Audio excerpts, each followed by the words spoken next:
Sir बस ठीक है, बस ऐसा वाला ही आप भी बनवा दो। ठीक है सर, ठीक है। उससे चाहिए तो फिर आप बढ़ाई लो ना इसी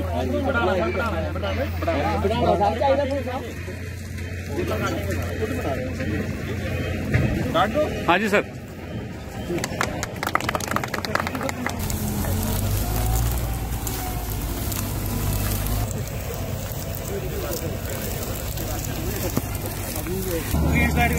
ओ ठीक है।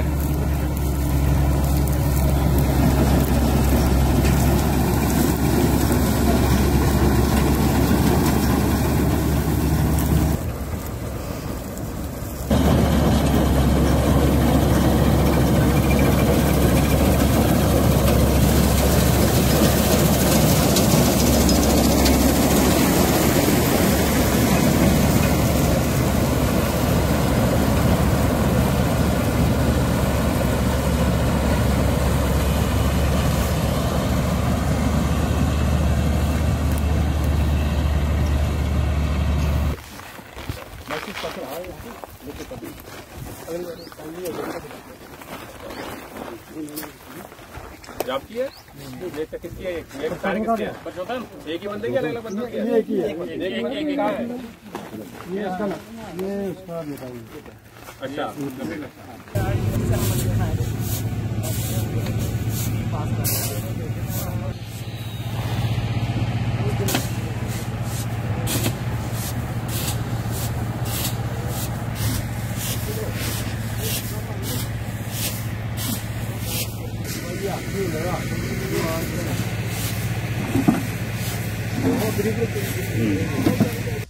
देखिएगा, हमारे कठुआ डिस्ट्रिक्ट में हमारा जो फैंस के पार जो फैंस और जीरो लाइन के बीच में हमारी काफ़ी ज़मीन थी, जो कि पिछले तकरीबन 20 साल से जहां पर कोई भी खेती नहीं हो पाई थी।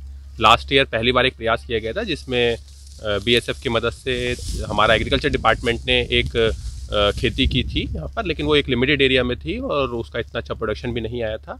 लेकिन फिर इस साल जो है हमारा किसान भाइयों ने, उनको हमने मोटिवेट किया और हमारे जो चांदवा के जो इस गांव के जो इस एरिया के जो लोग हैं, उन्होंने आगे बढ़कर वो आए और उसको गवर्नमेंट की तरफ से सब्सिडी भी हमारा जो नेशनल फूड सिक्योरिटी मिशन है उसके तहत, और उसी के साथ साथ जो मैकेनाइज्ड मशीनरी है एग्रीकल्चर डिपार्टमेंट की तरफ से, वो भी प्रोवाइड की गई। और हमारे किसान भाइयों ने बहुत ने जो है बहादुरी दिखाते हुए फिर से अपनी फसल को कल्टीवेट करने का, अपने खेतों को जो है फिर से कल्टीवेट करने का एक फ़ैसला किया। और इसमें बीएसएफ और एग्रीकल्चर डिपार्टमेंट की तरफ से हमें बहुत सहयोग मिला। बीएसएफ ने लोगों को जो है उनकी सुरक्षा के साथ साथ उनको पूरा तरीके से भरोसा दिलाया, और उसी के साथ ही एग्रीकल्चर डिपार्टमेंट ने भी जो एग्रीकल्चर इनपुट है वो लोगों को प्रोवाइड कराया। और आज हम देख रहे हैं कि हमारा यहाँ पर आज हार्वेस्टिंग चल रही है। एक ये बड़ी उपलब्धि है, क्योंकि हमारा जो बड़ा एरिया जो इतने टाइम से खाली छूटा हुआ था, तो उससे किसान की आमदनी भी बढ़ेगी और उसके साथ साथ हमारा जो प्रोडक्टिविटी है वो भी बढ़ेगी। तो एक ये बहुत बड़ी उपलब्धि है कि आज 20 साल के बाद हम अक्रॉस हमारा जो फेंस के आगे का और जीरो लाइन के जो बीच का जो एरिया है वहाँ पर हम खेती कर रहे हैं। इससे क्या देखते हैं कि एडमिनिस्ट्रेशन कितनी खुश है और किसान कितने खुश हैं?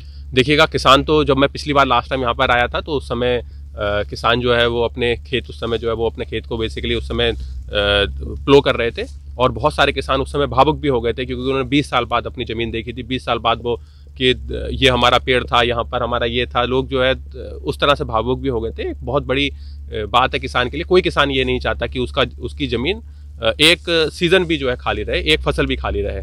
तो 20 साल से ये ज़मीन खाली थी, और इसको खाली को देखते हुए हमें भी दुख होता था। जाहिर तौर पर जो किसान जिसकी ज़मीन है उसे तो दुख होगा ही होगा। तो एक बहुत बड़ी अचीवमेंट है ये हमारे किसानों के लिए भी, क्योंकि प्रोसीजर प्लानिंग क्या रही है?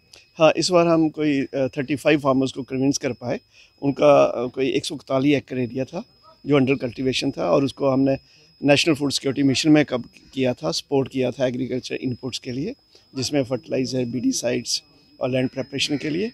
फ्यूचर में तो हमें लग रहा है कि जैसा रिस्पांस है फार्मर्स का, ये एरिया मैक्सिमम एरिया बॉर्डर का हम अंडर कल्टीवेशन लाएंगे। आई थिंक हमारा टारगेट रहेगा कि 10 गुना एरिया हम इसको बढ़ाएंगे। तो उसके लिए हमारे प्रिंसिपल सेक्रेटरी साहब भी आए थे, अपने डीसी साहब भी आए थे। उन्होंने अश्योर किया कि हर किस्म की फंडिंग इसके लिए ऑन प्रायोरिटी बेसिस पे दी जाएगी, ना ही इस पे एग्रीकल्चर इनपुट्स पे भी, लेकिन मशीनरी पे भी दी जाएगी। तो वी आर वेरी अपबीट, और मौसम अच्छा ना होते हुए भी इसकी प्रोडक्शन अच्छी निकली है, तो बड़ा फर्टाइल एरिया है। और हमारा फ्यूचर प्लान है कि अब नियर सीज़न में, खरीफ में भी इसको जो भी एरिया अंडर पैडी ला सकेंगे वो लाएंगे, और रबी में दोबारा इसको 100% कवरेज देंगे। इस वक्त कितनी प्रोडक्शन निकली है इस बार अब तक तो जो अब तक डाटा है, जो अभी कुछ हार्वेस्टिंग बाकी है, 850 क्विंटल जो मेरी रिपोर्ट है निकल गई है, 1000 क्रॉस करेगी, है ना। और यही प्रोडक्शन लास्ट ईयर मैं कहूँगा कि इससे 185 क्विंटल्स थी। तो आप देख सकते हैं कितना जंप है, और इतना नुकसान हो रहा था मेरे फार्मर्स को, तो जो कि अब नहीं होगा।